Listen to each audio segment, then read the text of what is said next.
So we need to talk about these little gremlins that's been taking over the world for quite some time. Labubus. It's either you can't find one, can't afford one, or you don't even know what the hell I'm talking about. Either way, buckle in, because what we have going on here is a bunch of mischievous, cursed Beanie Babies, and everybody wants one right now. These little monsters are so hard to find. It's almost like the near equivalent of like Taylor Swift era tickets. Like they're so hard to find, and then even if you do find one, they're at a resale value that's like the near equivalent of your rent. But except these aren't concert tickets. These are toys. Plush toys, as a matter of fact. They're only plushes that are like 7 inches tall. They cost more than our rent, and they're taking over the toy industry right now. And we have the brain of Kasing Lung. He is an artist who moved from Hong Kong to the Netherlands and was inspired by Nordic mythology. This man really made the monsters, or specifically Labubus, and thought to himself, what if we took the monsters from where the wild things are? They actually took shrooms and made a fashion statement.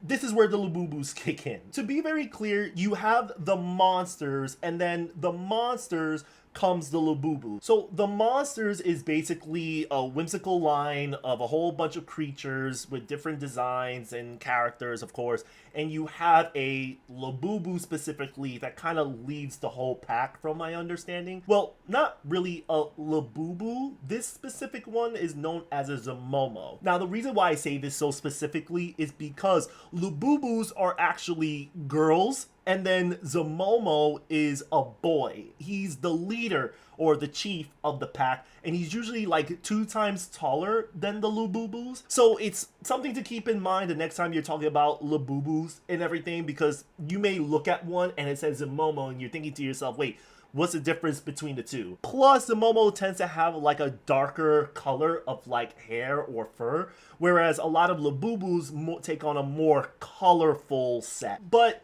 everybody wants Labubus. Everybody wants at least one Labubu. Maybe you want the whole set. Maybe you're the completionist that gotta have them all. You just gotta catch them all. And I believe the founding of the monsters took place around like 2015, 2016. My timeline could be a little bit off here.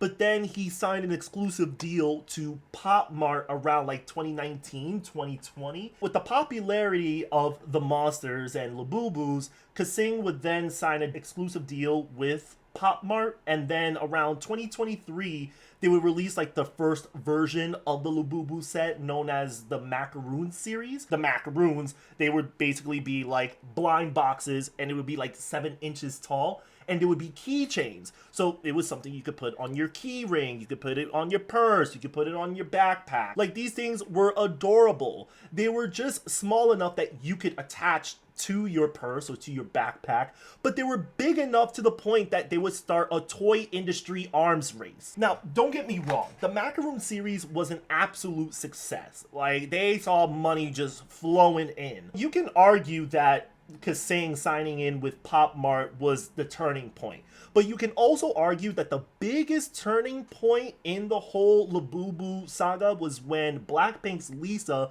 posted on social media her Macaroon Labubu on her purse. So for those who don't know, Lisa is one of the members of Blackpink, which is a Korean pop group. Now, you may not know this, but K-pop stars are called idols for a reason. Fans have a very large parasocial relationship with K-pop singers, and Lisa is no exception to that rule. So when Lisa posted on social media that she had a Labubu, everybody went into an absolute frenzy. The market and the demand for Labubus blew up overnight. Her fans just went full Swiftie mode. Everybody had to have a Labubu. Plus, it didn't help that Vanity Fair did a whole interview with Lisa about her obsession with Labubus. It's become very clear that Lisa has been a fan of Labubus for a very long time, but that was the first time she showcased her obsession, and Vanity Fair just had to put it on blast as well,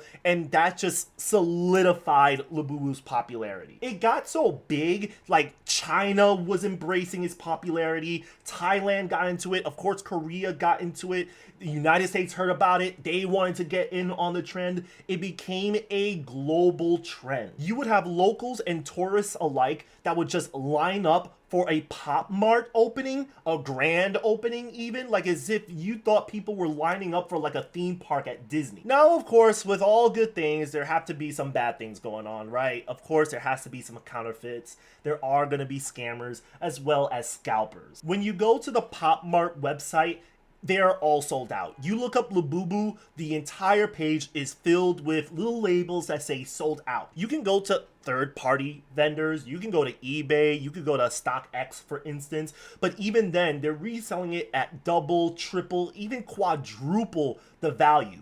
May it be for one box or for a set of them. I did mention earlier that the lines were really long. You would have security that would have to get involved in these situations because the lines would extend from out the mall and around the premise.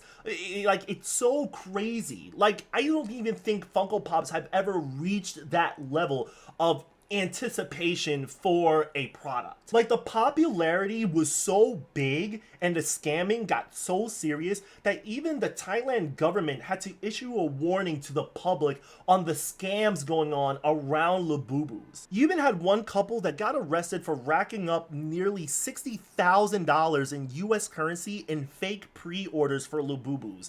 In Thailand, that's roughly like 2 million baht, which is absolutely insane. So of course you have a lot of scammers that are creating lafufus, which I think is like slang for Labubus or fake Labubus, and they're making a profit off of it. There are people that are just desperate for one, and you have scammers that are just taking advantage of that desperation off of people that are not even just desperate, they just don't know any better. Like, these toys aren't even generating joy and happiness anymore. It's generating like white collar crime. Now, there has been measures to fight back at counterfeits. Like, PopMart just did a thing where it's like they put a stamp underneath the foot of a Labubu so that when you take a black light and you flash it underneath the foot, you would see like a silhouette or a logo of a Labubu, which means that it's real. But of course, you have a lot of scammers that are just getting smarter by the day and they're getting ahead of it. Now they're creating their own blacklight logos and people are looking at them being like, is this real? Is this a real stamp? Is this a fake stamp?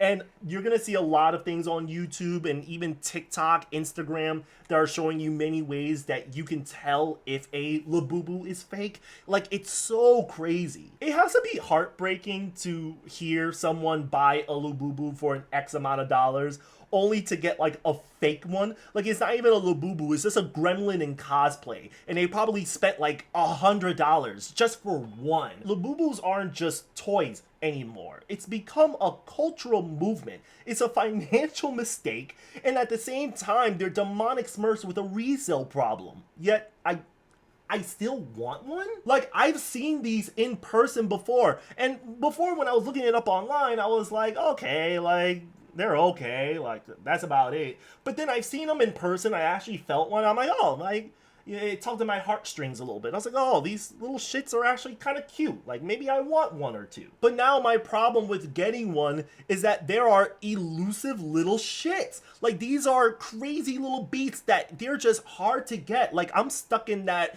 you know, add to cart, and the moment they get added into the cart, oh, they're sold out because they're literally sold out in seconds the moment there's a restock. But I'm not in any rush to get them. I'm just gonna buy them from the PopMart, no matter how unlucky I am to get one, because I feel as if that's the safest bet to ensure that you get the authentic version of a Labubu. Also, I do want to give a shout out to Toy Chat. I watched one of their videos on their breakdown on Labubus, and they broke it down beautifully into detail. If you really want to see like the details behind Labubu and the characters within the monster line. But they also cover a lot of other toys. So if you're a fan of toys, if you're a collector of yourself, I do recommend checking out Toy Chat and looking at their content. They have some pretty good stuff to check out. Until then, I'm just gonna wait patiently for my Labubu, and maybe I'll post it on social media, let y'all know that I finally got one. But that's about it. I'll see you guys in my next video. Peace.